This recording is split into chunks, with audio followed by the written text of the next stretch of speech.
भाई God RCB जीती ना, अपने कमरे में सनी पासवान वाला डांस परफॉर्म करूंगा पूरा का पूरा। भाई हम रहते हैं राजस्थान में, चश्मा तो लगेगा, चाहे कमरे के अंदर हो चाहे कमरे के बाहर हो, धूप तो आती है भाई। एक बात, मजा तो आ रहा है कलेश देखने में, है कि नहीं? झूठ बोलना, देखो मजा तो आता है। रुबठुल रोही खेरा के थम पर, मस्त गाना है यार।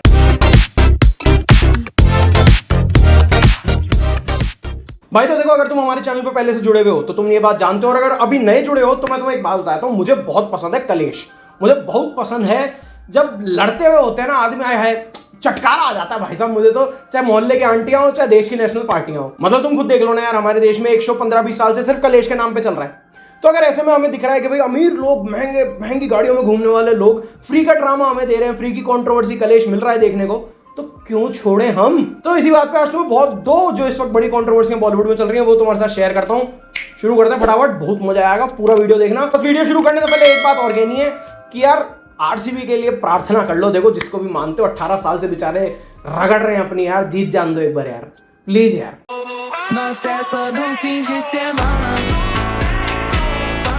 तो भाई पहली कंट्रोवर्सी शुरू करते हैं, ये है अबाउट संदीप रेड्डी वांगा, जिन्होंने बनाई है अर्जुन रेड्डी, कबीर सिंह, एनिमल, छपरी बॉयज या सो कॉल्ड अल्फा मेल जो खुद को मानते हैं, वो इन्हें वैंगॉर्ड भी बोलते हैं। इन्होंने आफ्टर एनिमल सोचा कि क्यों ना मैं एक कॉप मूवी बनाऊं, जिसका नाम इन्होंने रखा स्पिरिट, और उसमें लिया किसे? हमारे देश के बेस्ट एक्टर प्रभास जी को। प्रभास जी की फिल्म में एंट्री हुई एंड इन्होंने पिछले साल एंड में कॉन्टैक्ट किया दीपिका पादुकोण जी को, ये कह के कि मैं आपको इस फिल्म में लीड हीरोइन लेना चाहता हूं। अब क्योंकि दीपिका पादुकोण जी उस वक्त प्रेग्नेंट थी, उन्होंने मना कर दिया, फिल्म भी थोड़ा सा डिले हो गई, आगे खिसक गई फिल्म की शूटिंग। अब जब finally Deepika Padukone ji was ready again to make a comeback, तो वैंगॉर्ड यानी संदीप रेड्डी वांगा जी वापस उनके पास जाते हैं ये बोलने के लिए कि यार अब तो आ जाओ मेरी पिक्चर में। तो ये बात ध्यान रखो कि अगर एक डायरेक्टर या एक क्रिएटिव आदमी आपको अपने प्रोजेक्ट से जोड़ने के लिए बार बार आ रहा है, यानी वो कैरेक्टर आपके लिए सोच के उसने लिखा है। तो यही वांगा जी ने किया, वांगा जी उनके पास गए, इस बार दीपिका पादुकोण ने हाँ कह दिया। दीपिका पादुकोण की पीआर ने सर्कुलेट कर दिया दुनिया भर में अपने आर्टिकल्स के थ्रू, न्यूज पोर्टल्स के थ्रू, कि बहुत ही वेल रिटन कैरेक्टर है भाई ये तो, इतना बढ़िया कैरेक्टर संदीप रेड्डी वांगा की किसी फिल्म में आज तक लिखा ही नहीं गया। लेकिन फिर उसके कुछ ही दिन बाद ये न्यूज आई कि दीपिका पादुकोण ने वो फिल्म छोड़ दी है, वो फिल्म को अब नहीं करने वाली है। एंड इसी बीच ये भी बात निकल के आई कि दीपिका पादुकोण ने कुछ ऐसी चीजें बोल दी या कुछ ऐसी मांग रख दी फिल्म के प्रोड्यूसर से, डायरेक्टर से, जो कि उन्हें ठीक नहीं लगी। जैसे उन्होंने कहा कि मैं 8 घंटे ही काम करूंगी, या फिर उन्होंने कहा कि भाई मैं तेलुगु में डायलॉग्स नहीं बोलूंगी, आपको डब कराने पड़ेंगे, मैं नहीं करूंगी। दीपिका पादुकोण ने कहा मैं 100 दिन ही काम करूंगी, उससे ऊपर जितने भी दिन लगेंगे उसका आपको मुझे एक्स्ट्रा पे करना पड़ेगा। एंड जो सबसे बड़ा इशू मुझे समझ में आता है कि प्रोड्यूसर्स को लगा होगा, उन्होंने 40 करोड़ की फीस मांगी, साथ में ये भी कहा कि मुझे प्रॉफिट शेयरिंग भी चाहिए। ऑफकोर्स प्रोड्यूसर डायरेक्टर इसके लिए तैयार नहीं हुए, उन्होंने कहा दीपिका पादुकोण को कि प्लीज लीव, और वो चली गई। और उसके बाद फिल्म में एंट्री हुई तृप्ति डिमरी की, जो कि उनकी लास्ट फिल्म एनिमल में थी भाभी नंबर 2, वो इसमें भाभी नंबर 1 बनने वाली है। जैसे ही न्यूज आउट हुई, पीआर मशीनरी फिर से लग गई कि जी ये तो एक हॉट डॉक्टर का रोल है, बहुत ही बोल्ड सीन्स हैं, और तृप्ति डिमरी शायद इसके लिए तैयार हैं, उन्हें लोकल हीरोइन भी बोला गया, और भी बहुत गलत सलत बातें उनके बारे में बोली गई। After a certain point of time दिमाग खराब हो गया संदीप रेड्डी वांगा का, उसने लंबा चौड़ा ट्वीट दे मारा कि भाई एनडीए नहीं साइन कराया, लेकिन अगर स्क्रिप्ट सुनाई है तो इसके मतलब थोड़ी तुम बाहर जाके उसकी डिटेल फूट दोगे अपने मुंह से। और भी बहुत सारी उसने अपने दिल का गुबार निकाला, काफी सारी बातें बोली, जो कि देख के भी लगा कि हाँ यार अंदर से भरा हुआ था ये आदमी बहुत दिनों से।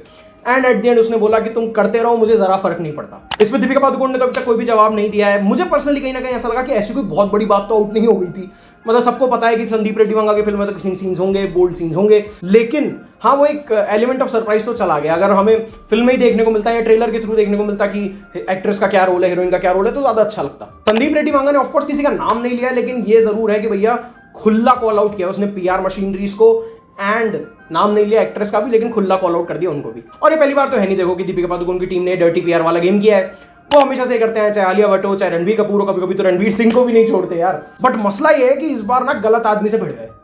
बहुत फ्रेजाइल ईगो है संदीप रेड्डी वांगा का, वो 1 सेकंड लेता किसी को भी कॉल आउट करने में, वो तो वैसे किसी को कुछ नहीं समझता यार। इस बार तो जीने नहीं देगा तुमको, अब अगर तुमने और कुछ कर दिया तो शांत रहो, शांति रखो, और बस छोड़ो, बस वो माफ नहीं करेगा भाई तुम्हें। माफ नहीं करने से याद आया कलेश नंबर 2, भाई जनता माफ नहीं करेगी इन लोगों को अगर इन्होंने हेरा फेरी 3 नहीं बनाई।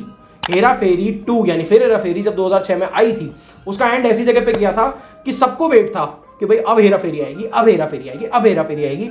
ड्रामा खत्म ही नहीं हो रहा, कभी अक्षय कुमार मना कर देता, कभी परेश रावल मना कर देता।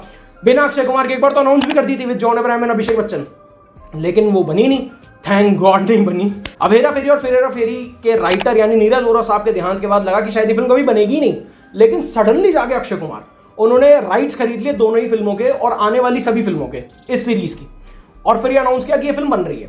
तो डायरेक्टर साहब बिदक गए, प्रियदर्शन साहब को मनाया गया जो कि ओरिजिनल फर्स्ट वाली हेरा फेरी के डायरेक्टर थे कि प्लीज बना दो ना हमारे साथ ये फिल्म, हमारे लिए नहीं फैंस के लिए कर लो। थैंक गॉड कि वो माने, फिल्म की शूटिंग भी शुरू हुई। ऐसे भी न्यूज आ रही थी कि आईपीएल फाइनल के दिन तो शायद प्रोमो आउट भी होने वाला है, एक अनाउंसमेंट वीडियो टाइप का आने वाला है, लेकिन नहीं। अब out of nowhere suddenly Paresh Rawal साहब ने कह दिया कि मैं तो नहीं कर रहा, जाओ। उनसे पूछा जा रहा है कि भाई पैसे का इशू है, स्क्रिप्ट का इशू है, इशू क्या है? उन्होंने क्लियर कट ट्वीट करके बोला कि कोई इशू नहीं है, बस मेरा मन नहीं है। वो पंचायत वाली दादी याद है? बस अंदर से मन अच्छा नहीं। तो अब अक्षय कुमार का दिल टूट गया भाई, ये सब हुआ तो फैंस का तो टूटा ही, साथ में अक्षय कुमार का भी टूटा, क्योंकि अब वो प्रोड्यूसर भी है फिल्म के। उन्होंने सू कर दिया, उन्होंने केस कर दिया परेश रावल पे। उन्होंने कहा पैसा निकाल जो इतने दिन की शूटिंग हुई है उसका। परेश रावल ने कहा मुझे जो फीस मिली थी मैं वो विद इंटरेस्ट दे रहा हूं, मैं तुम्हें पूरा पैसा दूंगा भाई, किस बात का पैसा चाहिए तुम्हें। और इस सब के बीच में वो सुनील शेट्टी के तो रोने वाले वीडियो आ ही रहे हैं कि बेचारे का दिल टूट गया, लगा था एक फाइनली उससे कि कमबैक होगा लाइफ में, नहीं हो रहा। तो अब हेरा फेरी का जो ड्रामा स्क्रीन पे देखना था उससे ज्यादा हमें ऑफ स्क्रीन देखने को मिल रहा है। आपस में एक दूसरे को नोटिस भेजे जा रहे हैं, कोई कह रहा है शायद क्रिएटिव डिफरेंस हो गया, कोई कह रहा है पैसे को लेके हो गया, पर कोई वजह अभी तक क्लियरली जनता को बताई नहीं गई है। शायद प्रोड्यूसर्स को खुद भी नहीं पता कि परेश रावल जी क्यों छोड़ गए। तो अब ये हवा में लटक गई है बात। एंड मुझे कहीं ना कहीं जो फील हो रहा है वो ये है कि शायद script up to the mark नहीं है। परेश रावल साहब को ये समझ में आ गया है और वो नहीं चाहता कि जनता का दिल टूटे। अगर हेरा फेरी 3 नहीं आएगी चलेगा, लेकिन अगर गंदी हेरा फेरी आई वो नहीं चलेगा भाई, वो जनता नहीं सह पाएगी। वो कहीं ना कहीं मुझे लग रहा है ऐसा हो सकता है। तो अगर ऐसा है आपस में बैठो, बात करो, मत बनाओ, दिल मत तोड़ना देखो जनता का। अभी फिलहाल तो ये 2 बड़े कलेश चल रहे हैं बॉलीवुड में, जिनके बारे में मैंने आपको बता दिया कि आपको इनके बारे में पता था। अगर पता था तो आप किसकी साइड हो भाई साहब, वैंगॉर्ड की या फिर दीपिका जी की और अक्षय कुमार की या फिर परेश रावल साहब की? और अगर आपको नहीं पता था और अब पता चल गया है तो क्या लग रहा है, क्या चल रहा है ये सब? एक बात, मजा तो आ रहा है कलेश देखने में, है कि नहीं? झूठ मत बोलना, देखो मजा तो आता है, तुम्हें भी आता है, मेरे को तो बहुत आता है भाई। मैं तो एक्सेप्ट करके बैठा हूं जीवन में कि मुझे कलेश देखने में मजा आता है। खैर, अगर ये वीडियो पसंद आई हो तो वीडियो को लाइक कर देना, शेयर करना, बढ़िया बढ़िया कमेंट करना। यहाँ पे तुम्हें कहीं ना एक सब्सक्राइब का बटन दिख रहा होगा, इधर उसे क्लिक करो, सब्सक्राइब कर लो अगर नहीं किया है तो। और अगर आप कर चुके हो तो और उसे कराओ। ये फ्लो रुकना नहीं चाहिए भाई। और बाकी जो मैंने तुम्हें बोला वो याद रखना, प्रे फॉर आरसीबी। उम्मीद करता हूं कि आरसीबी जीत जाए, और एक बार जीत गए तो तुम्हें पता ही फिर क्या होगा। बैठल रही के रॉक थंप, बैठल रही के रॉक थंप।